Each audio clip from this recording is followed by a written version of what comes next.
Everybody, including your mom and me, love to travel to Japan. And to say Japan isn't a dream destination would purely be a lie. But things are changing because amidst growing tourism and amidst growing immigration to Japan, the government and the people have had enough, and Japan no longer wants you there.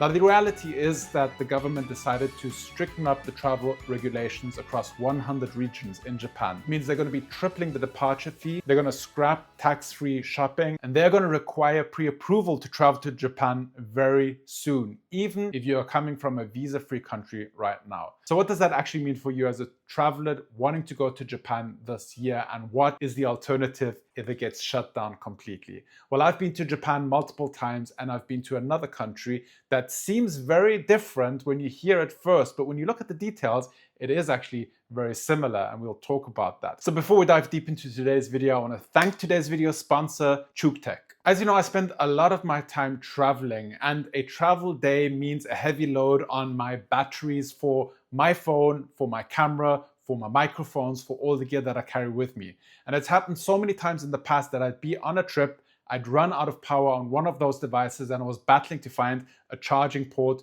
to get some power back into these devices. And this is a real problem that I bet you face too almost every single day. And that's where the Cuktech CP25 comes in. With this 20,000 milliampere hours, it can charge your iPhone 3.6 times over. It's 45 watt Output means you can charge your iPhone 17 to 72% in only 30 minutes. Or if you have a Samsung S26, it means you'll hit 58% in just 30 minutes. Its integrated rugged USB-C cable means you'll never forget a cable and end up having a power bank without a cable to charge your phone. It's rugged and can withstand quite a lot. Its smart LED always lets you know the current charging state of your power bank, and it is absolutely airline safe. So you won't have to worry about passing through TSA or security at any of the airports worldwide. Cuktech is a Xiaomi ecosystem company, which means a lot. I personally love all the Xiaomi devices, and actually right now, Xiaomi is my go-to AI system. But hearing the name Xiaomi and hearing that Cuktech is a Xiaomi ecosystem company means you're going to get high quality devices. And we're talking about 10 years experience in R&D and over 150 million devices shipped. So don't get stuck on your trip without a charge, and check out the Cuktech CP25 in the description box down below. Thank you again to Cuktech for sponsoring this video, and now let's get back to Japan. Over the past few years, I've been to Japan multiple times, and you wouldn't believe it, but one of the places right now that seems the closest to Japan in terms of vibe and feel right now is actually China.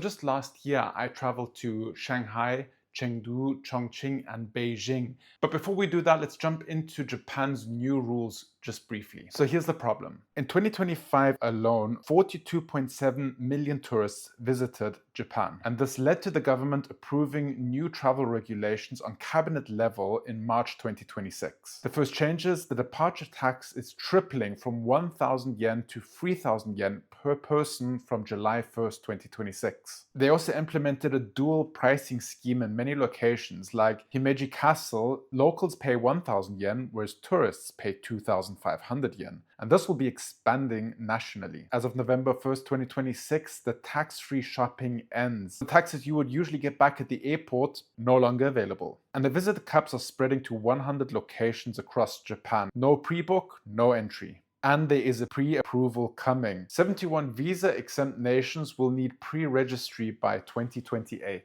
Now, this isn't a doom or gloom situation. As of now, you can still visit Japan without too many of these regulations kicking in. But with all of these travel regulations coming and tourism being capped a little bit, maybe it has a positive effect for a traveler going to Japan, because there'll be less people there and you'll have more enjoyment. As it is already, Japan can feel very congested and very, very busy. And okay, I already know what you are thinking. China versus Japan, you can't really compare those two. Japan and China are completely different from each other. They have a very unique perspective on life, they have a very unique perspective on food, and there are so many other points that I don't even want to touch on, like politics and heritage and all that kind of stuff. But just the vibe and feel, let's take two of my favorite locations of both countries, Tokyo versus Shanghai.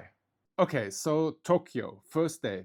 I landed on an early flight from Manila, barely slept, checked into the hotel, got maybe 2 hours of sleep, and immediately went straight to the Shibuya crossing.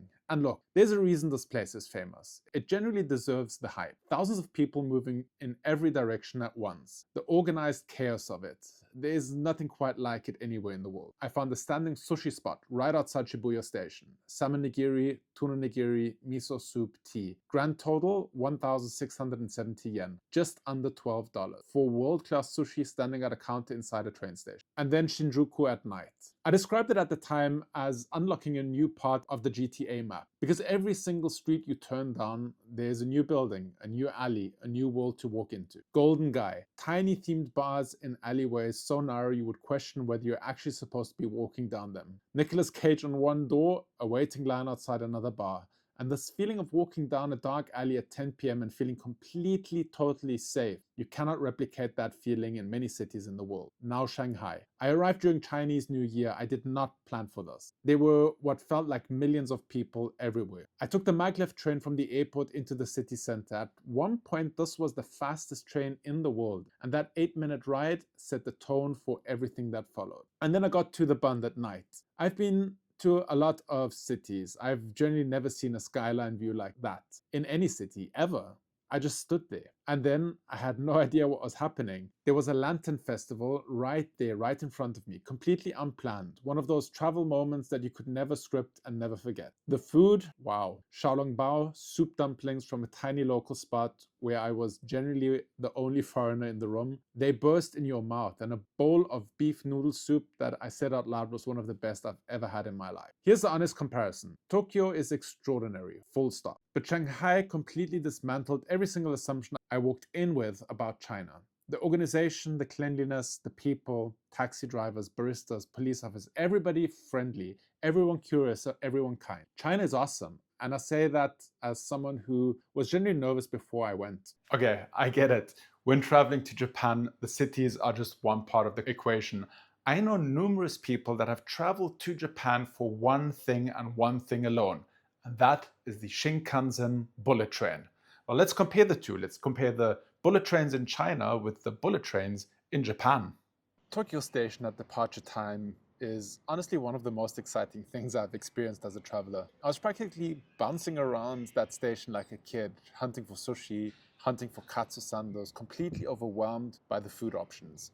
But here's the moment that stopped me completely. Before the train pulls in, the entire cleaning crew lines up on the platform. Perfectly in formation. They bow to the arriving train, and then they have exactly 7 minutes to clean every single carriage to an immaculate standard. 7 minutes. And they nail it every single time. That is Japan in one image. Discipline, precision, pride in the craft. And then you're on board the N700 Supreme, the newest version of the Shinkansen, window seat. And I'm sitting there eating world-class sushi off a tray table on a moving train. I actually said out loud, how is this possible? How can I have sushi this good just sitting on a train? The Shinkansen is generally one of the best travel experiences in the world. But then I rode China's CR Fuxing bullet train from Shanghai to Beijing, 350 kilometers per hour. And here's the thing, it's so smooth, so quiet inside that cabin. I was so busy trying to figure out how to order food that I didn't even notice that we already hit that speed.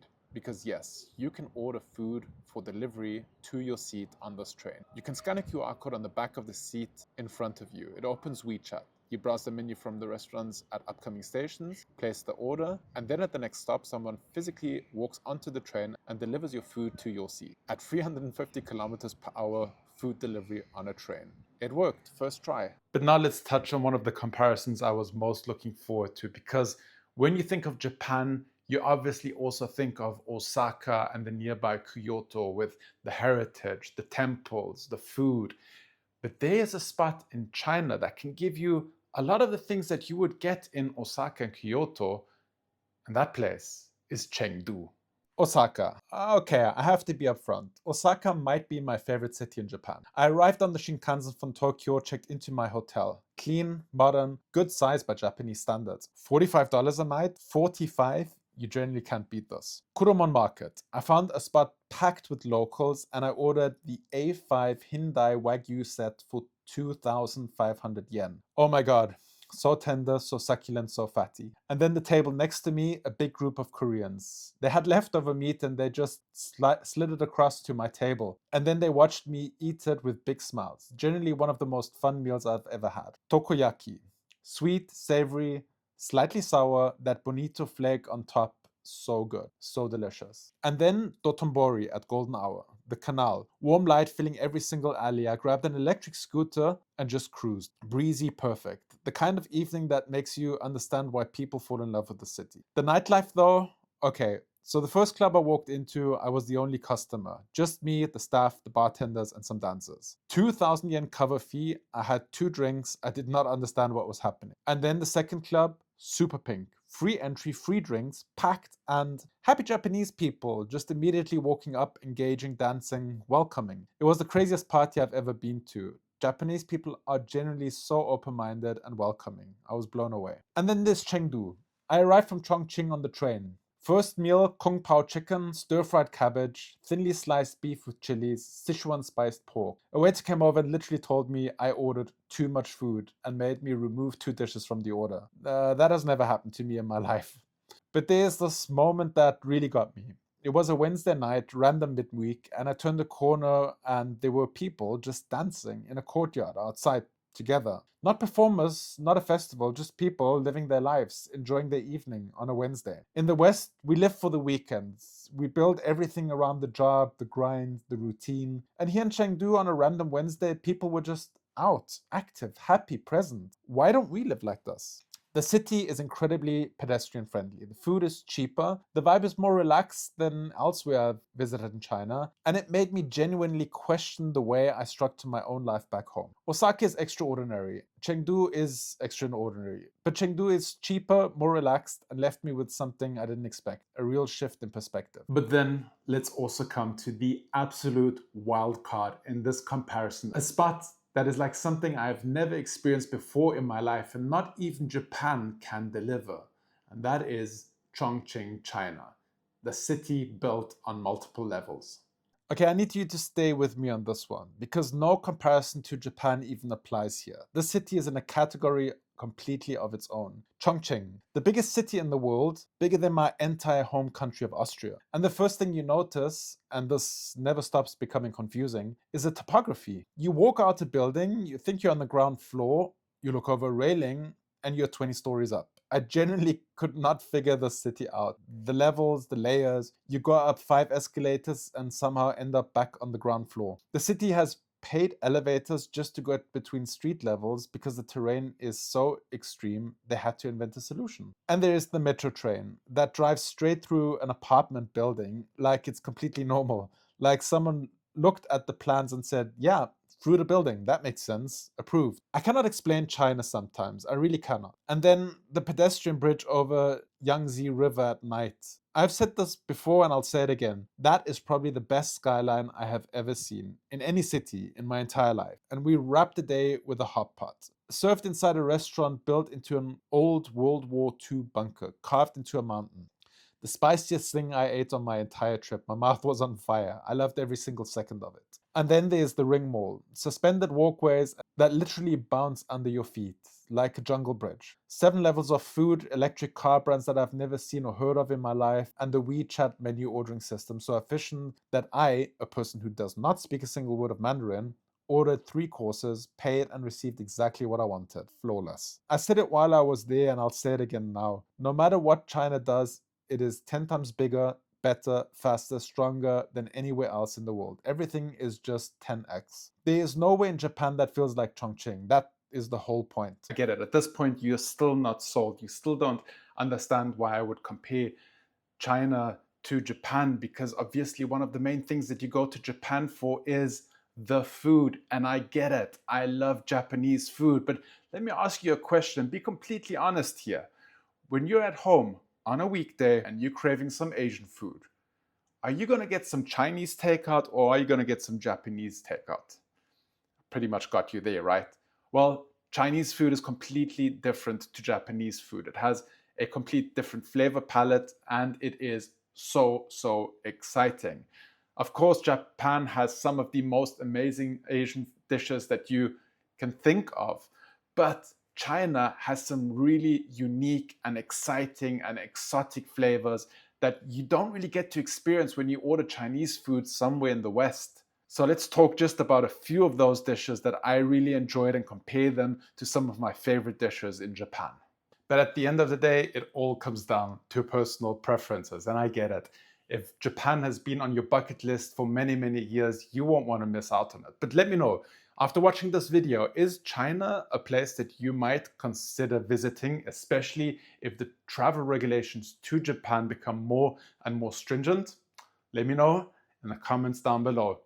Thank you for watching this video. If you did enjoy it and got some value out of it, give it a thumbs up, subscribe if you are new. By the way, in the description, you will also find a link to a guide, to a China travel guide, where you'll see the current travel regulations, the current places that I would recommend visiting. There'll also be a detailed list showing what travel preparations do you need, from which nationality, what passport that you have, and the same thing goes for Japan. So I'll put two guides in the description box, linked in the description box down below. Check out the CP25, also linked in the description box, with its 20,000 milliampere hours. It'll keep you charged over your entire trip, no matter if you're going to Japan or to China. And I will see you guys next time. Bye-bye.